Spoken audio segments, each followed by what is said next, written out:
Visões do céu. Capítulo 16. O céu é uma escola. Aprendizado e crescimento.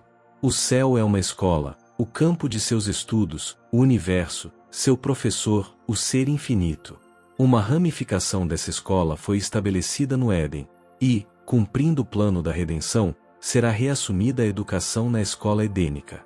As coisas que o olho não viu, e o ouvido não ouviu, e não subiram ao coração do homem são as que Deus preparou para os que o amam. 1 Coríntios 2, verso 9. Unicamente pela sua palavra se pode obter conhecimento dessas coisas, e mesmo ela oferece apenas uma revelação parcial. O profeta de Patmos assim descreve a localização da escola do futuro. Vi um novo céu, e uma nova terra, porque já o primeiro céu e a primeira terra passaram. E eu, João, vi a santa cidade, a nova Jerusalém, que de Deus descia do céu, adereçada como uma esposa ataviada para o seu marido.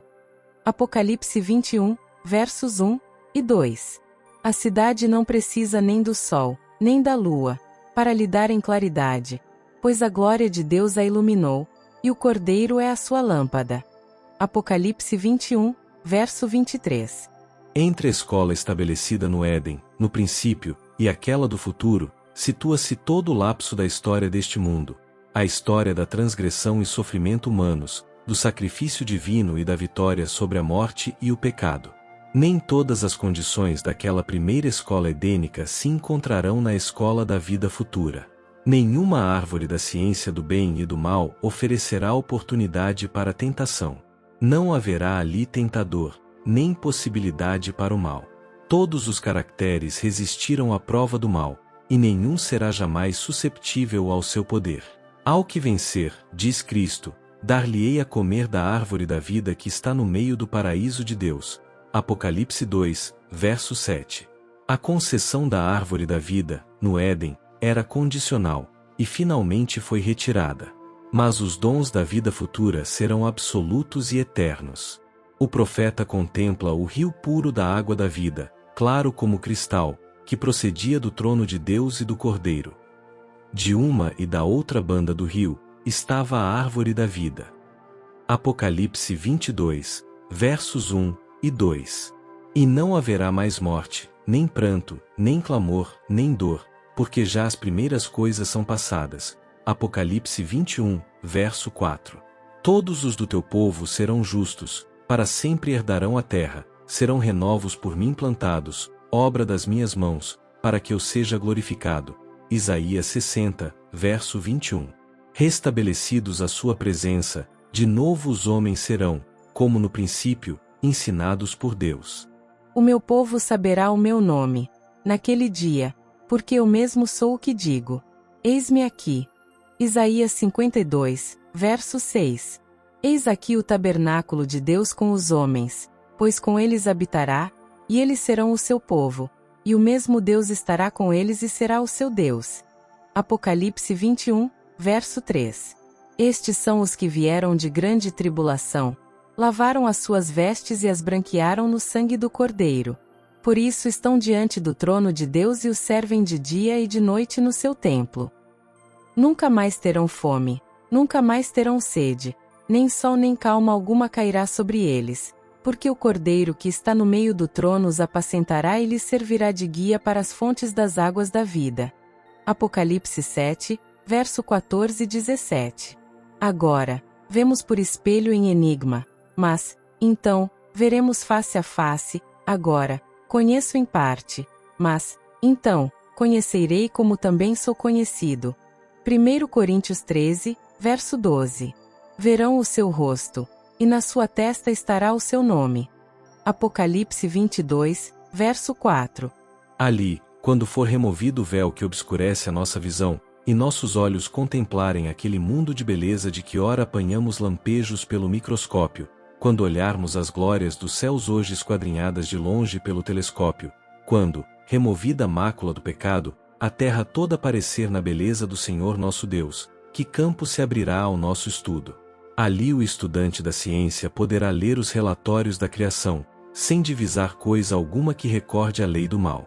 Poderá escutar a melodia das vozes da natureza, e não perceberá nenhuma nota de lamento ou tristezas. Poderá enxergar em todas as coisas criadas uma escrita, contemplará no vasto universo, escrito em grandes letras, o nome de Deus, e nem na terra, nem no mar ou no céu permanecerá um indício que seja do mal. Ali se viverá a vida edênica, entre o jardim e o campo. Edificarão casas e as habitarão, plantarão vinhas e comerão o seu fruto.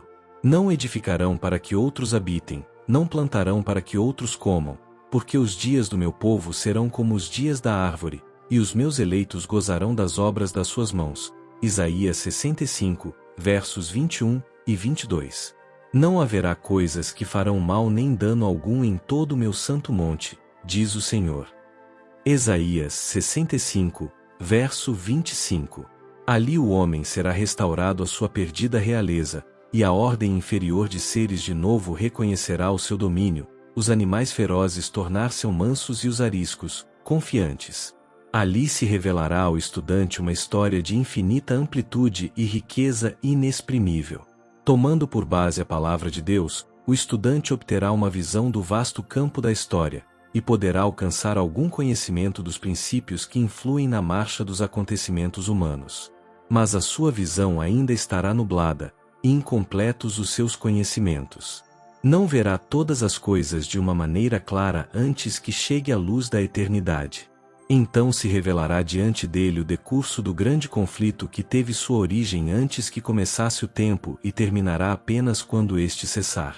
A história do início do pecado, da fatal falsidade em sua ação sinuosa, da verdade que, não se desviando das suas próprias linhas retas, se defrontou com o erro e o venceu. Sim, tudo isso será manifesto.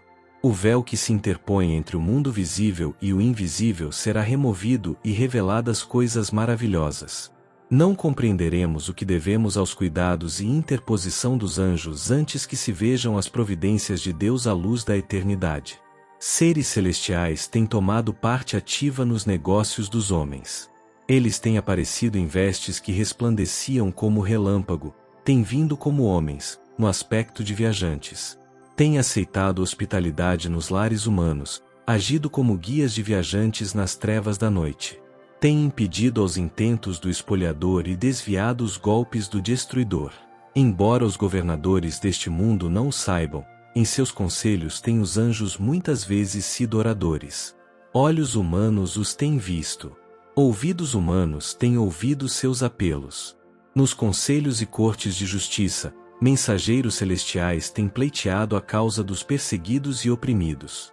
Têm eles combatido propósitos e detido males que teriam acarretado ruína e sofrimento aos filhos de Deus. Tudo isso se desdobrará ao estudante na escola celestial. Todo remido compreenderá a atuação dos anjos em sua própria vida. Que maravilha será entreter conversa com o anjo que foi o seu guardador desde os seus primeiros momentos, que lhe vigiou os passos e cobriu a cabeça no dia de perigo, que o protegeu no vale da sombra da morte, que assinalou o seu lugar de repouso, que foi o primeiro a saudá-lo na manhã da ressurreição, e dele aprender a história da interposição divina na vida individual, e da cooperação celestial em toda a obra em favor da humanidade. Todas as perplexidades da vida serão então explicadas. Onde para nós apareciam apenas confusão e decepção, propósitos frustrados e planos subvertidos, ver-se-á um propósito grandioso, predominante, vitorioso, uma harmonia divina. Ali, todos os que trabalharam com o espírito desinteressado contemplarão os frutos de seus esforços. Ver-se-á o resultado de todo princípio correto e nobre ação. Alguma coisa disso aqui vemos. Mas quão pouco dos resultados dos mais nobres trabalhos deste mundo é o que se manifesta nesta vida aos que os fazem. Quantos labutam abnegadamente, incansavelmente por aqueles que ficam além de seu alcance e conhecimento. Pais e professores tombam em seu último sono, parecendo o trabalho de sua vida ter sido feito em vão, não sabem que sua fidelidade descerrou fontes de bênçãos que jamais poderão deixar de fluir. Apenas pela fé veem as crianças que educaram tornarem-se uma bênção e inspiração a seus semelhantes, e essa influência repetir-se 1000 vezes mais. Muito obreiro há que envia para o mundo mensagens de alento, esperança e ânimo, palavras que levam bênçãos aos corações em todos os países, mas, quanto aos resultados, nada sabe, afadigando-se ele em solidão e obscuridade. Assim se concedem dons, aliviam-se cargas, faz-se trabalho. Os homens lançam a semente, da qual, sobre as suas sepulturas, outros recolhem a abençoada colheita. Plantam árvores para que outros comam o fruto. Aqui estão contentes por saberem que puseram em atividade forças para promover o bem. No futuro serão vistas a ação e reação de todas estas forças. De todo dom que Deus outorgou, encaminhando o homem para o esforço abnegado, conserva-se no céu um relatório. Examinar esses dons em suas extensas linhas, olhar para aqueles que mediante nossos esforços se reergueram e enobreceram, contemplar em sua história o efeito dos verdadeiros princípios, eis um dos estudos e recompensas da escola celestial. Ali conheceremos como também somos conhecidos. Ali, o amor e simpatia que Deus plantou na pessoa encontrarão o mais verdadeiro e suave exercício.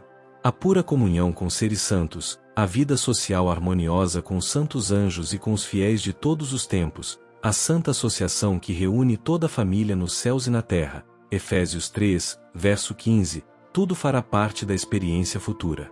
Haverá ali música e cânticos que ouvidos mortais jamais ouviram nem o espírito humano concebeu, com exceção do que em visões de Deus se tem revelado.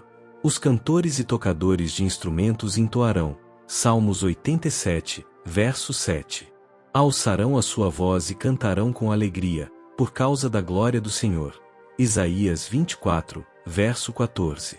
Porque o Senhor consolará a Sião, e consolará a todos os seus lugares assolados, e fará o seu deserto como o Éden e a sua solidão, como o jardim do Senhor, gozo e alegria se acharão nela, ações de graças e voz de melodia. Isaías 51, verso 3. Ali toda faculdade se desenvolverá, e toda capacidade aumentará.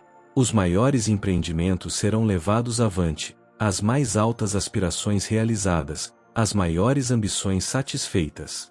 E, todavia, surgirão novas elevações a galgar, novas maravilhas a admirar, novas verdades a compreender, novos assuntos a apelarem para as forças do corpo, mente e espírito. Todos os tesouros do universo estarão abertos ao estudo dos remidos de Deus. Com indizível deleite os filhos da terra entram de posse da alegria e sabedoria dos seres não caídos. Participam dos tesouros do saber e entendimento adquiridos durante séculos e séculos, na contemplação da obra de Deus. E ao transcorrerem os anos da eternidade, trarão mais e mais abundantes e gloriosas revelações de Deus e de Cristo. Muito mais abundantemente além daquilo que pedimos ou pensamos, Efésios 3, verso 20, será, para todo sempre, a concessão dos dons de Deus. Os seus servos o servirão. Apocalipse 22, verso 3. A vida na terra é o princípio da vida no céu, a educação na terra é a iniciação nos princípios do céu, e o trabalho aqui é o preparo para o trabalho lá. O que hoje somos no caráter e serviço santo, é o prenúncio certo do que seremos. O Filho do Homem não veio para ser servido, mas para servir. Mateus 20, verso 28. A obra de Cristo neste mundo é sua obra nos céus, e a nossa recompensa por trabalhar com Ele neste mundo será o maior poder e mais amplo privilégio de com Ele trabalhar no mundo vindouro. Vós sois as minhas testemunhas, diz o Senhor, eu sou Deus. Isaías 43, verso 12.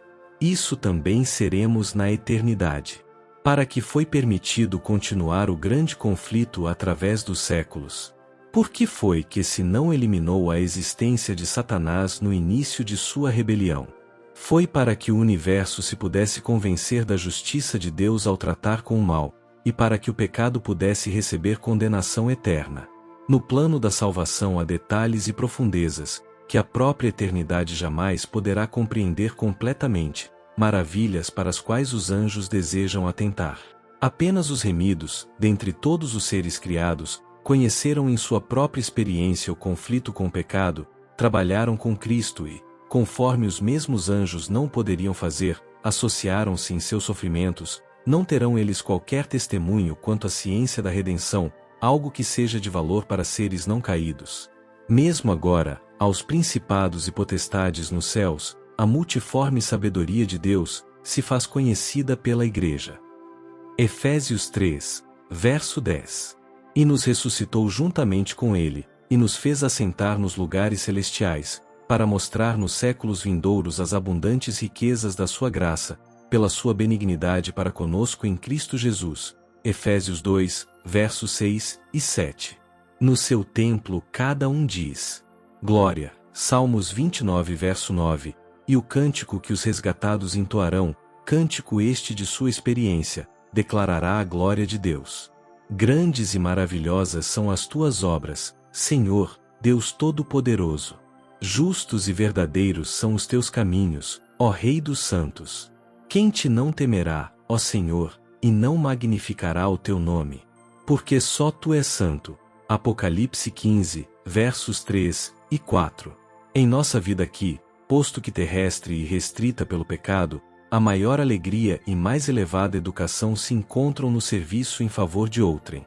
E no futuro estado, livres das limitações próprias da humanidade pecaminosa, será no serviço que se encontrará a nossa máxima alegria e mais elevada educação, testemunhando e aprendendo, novamente, sempre que assim o fizermos, as riquezas da glória deste mistério, que é Cristo em vós, esperança da glória. Colossenses 1, verso 27. Ainda não é manifesto o que havemos de ser, mas sabemos que, quando ele se manifestar, seremos semelhantes a ele, porque assim como é o veremos. 1 João 3, verso 2.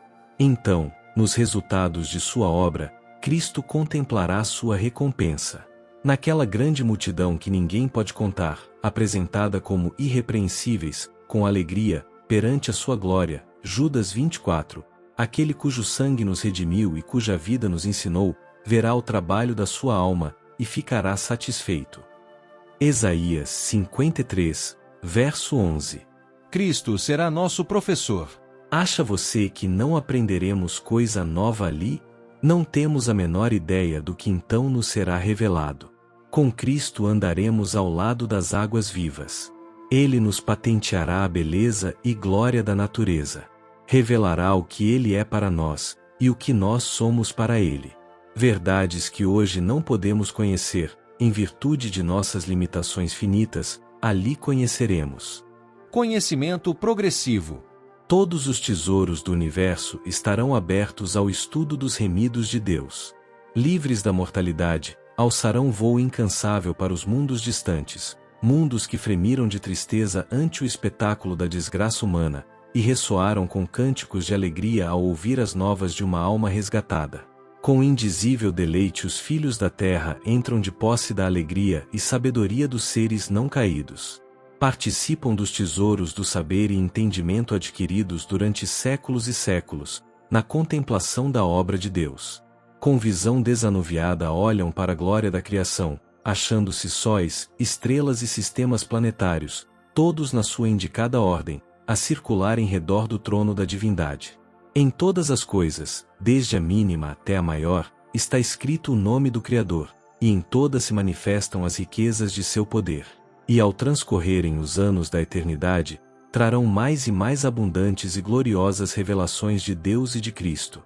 Assim como o conhecimento é progressivo, também o amor, a reverência e a felicidade aumentarão. Quanto mais aprendem os homens acerca de Deus, mais lhe admiram o caráter. A mais alta educação. Cristo, o Mestre Celestial, guiará seu povo até a árvore da vida, que cresce de cada lado do rio da vida, e ele mesmo lhes explicará as verdades que nesta vida não puderam compreender. Naquela vida futura, seu povo alcançará a educação superior, em sua plenitude. Os que entrarem na cidade de Deus receberão na fronte a coroa de ouro.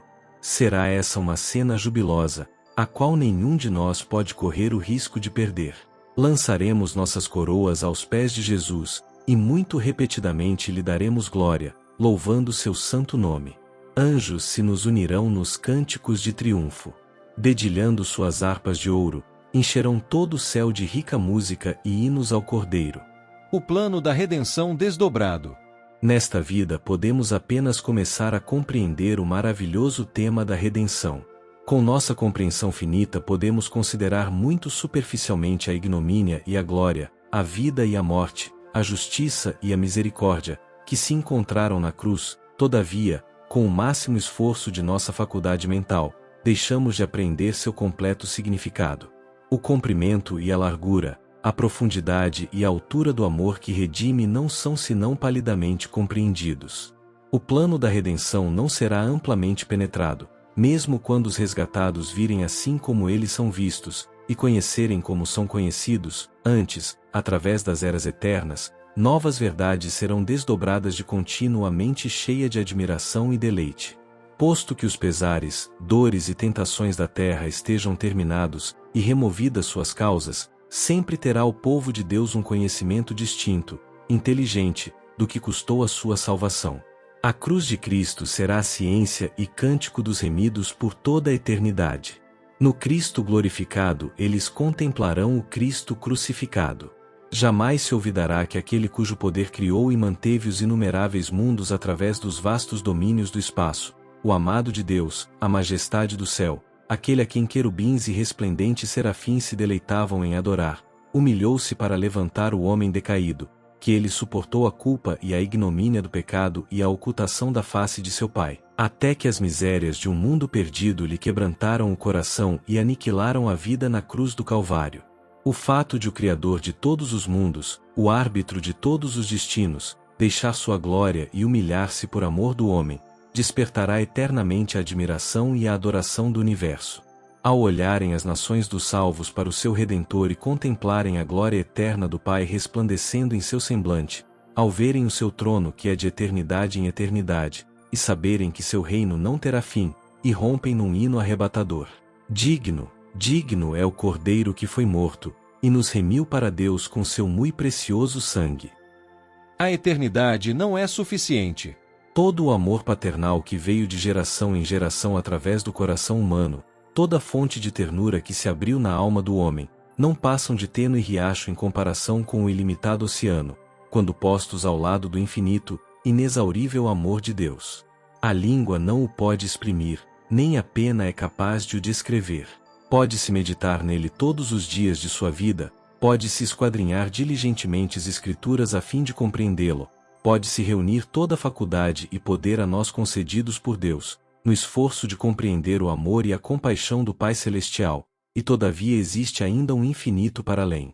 Pode-se estudar por séculos esse amor, não obstante jamais poderemos compreender plenamente a extensão e a largura, a profundidade e a altura do amor de Deus em dar seu Filho para morrer pelo mundo. A própria eternidade nunca o poderá bem revelar. No entanto, ao estudarmos a Bíblia e meditarmos sobre a vida de Cristo e o plano da redenção, esses grandes temas se desdobrarão mais e mais ao nosso entendimento. E a nós pertencerá a bênção que Paulo desejava à igreja de Éfeso ao orar que o Deus de nosso Senhor Jesus Cristo, o Pai da Glória, vos dê em seu conhecimento o espírito de sabedoria e de revelação, tendo iluminados os olhos do vosso entendimento, para que saibais qual seja a esperança da sua vocação e quais as riquezas da glória da sua herança nos santos e qual a sobreexcelente grandeza do seu poder sobre nós, os que cremos.